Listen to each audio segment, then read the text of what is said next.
61वां सर्ग। संपातिका निशाकर मुनि को अपने पंख के जलने का कारण बताना। उनके इस प्रकार पूछने पर मैंने बिना सोचे समझे सूर्य का अनुगमन रूप जो दुष्कर एवं दारुण कार्य किया था वह सब उन्हें बताया।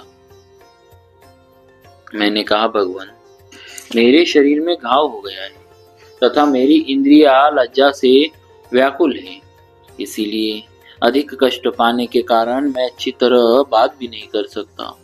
मैं और जटायु दोनों ही गर्व से मोहित हो रहे थे, अतः अपने पराक्रम की था लगाने के लिए हम दोनों दूर तक पहुंचने के उद्देश्य से उड़ने लगे। कैलाश पर्वत के शिखर पर मुनियों के सामने हम दोनों ने यह शर्त बदी थी कि सूर्य जब तक अस्ताचल पर जाए उसके पहले ही हम दोनों को उनके पास पहुंच जाना चाहिए। यह निश्चय करके हम साथ ही आकाश में जा पहुंचे। वहां से पृथ्वी के भिन्न भिन्न नगर में हम रथ के पहिए के बराबर दिखाई देते थे।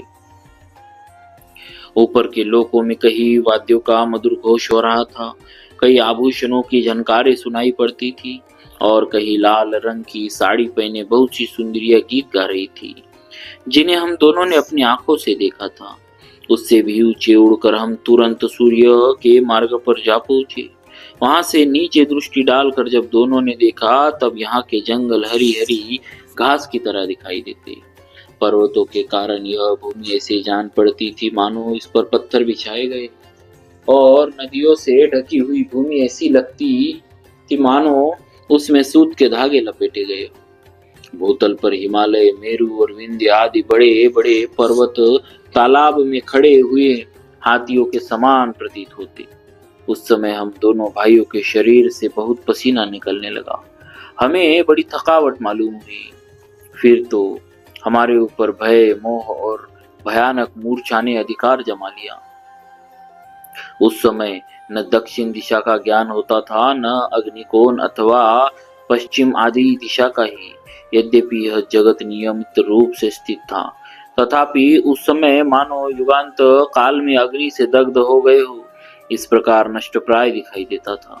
मेरा मन नेत्र रूपी आश्रय को पाकर उसके साथ ही हत प्राय हो गया।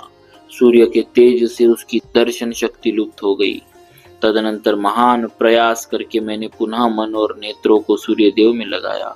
इस प्रकार विशेष प्रयत्न करने पर फिर सूर्यदेव का दर्शन हुआ। वे हमें पृथ्वी के बराबर ही जान पड़ते थे। जटायु मुझसे पूछे बिना ही पृथ्वी पर उतर पड़ा। उसे नीचे जाते देख मैंने भी तुरंत अपने आप को आकाश से नीचे की ओर छोड़ दिया। मैंने अपने दोनों पंखों से जटायु को ढक लिया था, इसीलिए वह जल न सका। मैं ही असावधानी के कारण वहां जल गया। पृथ्वी के पथ से नीचे गिरते समय मुझे ऐसा संदेह हुआ कि जटायु जनस्थान में गिरा है, परंतु मैं इस विंध्या पर्वत पर गिरा था। मेरे दोनों पंख जल गए थे, इसीलिए वह जड़वत हो गया। राज्य से भ्रष्ट हुआ, भाई से बिछड़ा गया और पंख तथा पराक्रम से भी हाथ धो बैठा। अब मैं सर्वथा मरने की ही इच्छा से इस पर्वत शिखर से नीचे गिरूंगा। इस प्रकार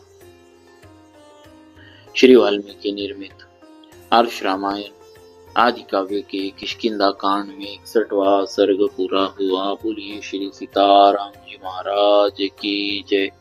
भक्तवत्सल भगवान की जय।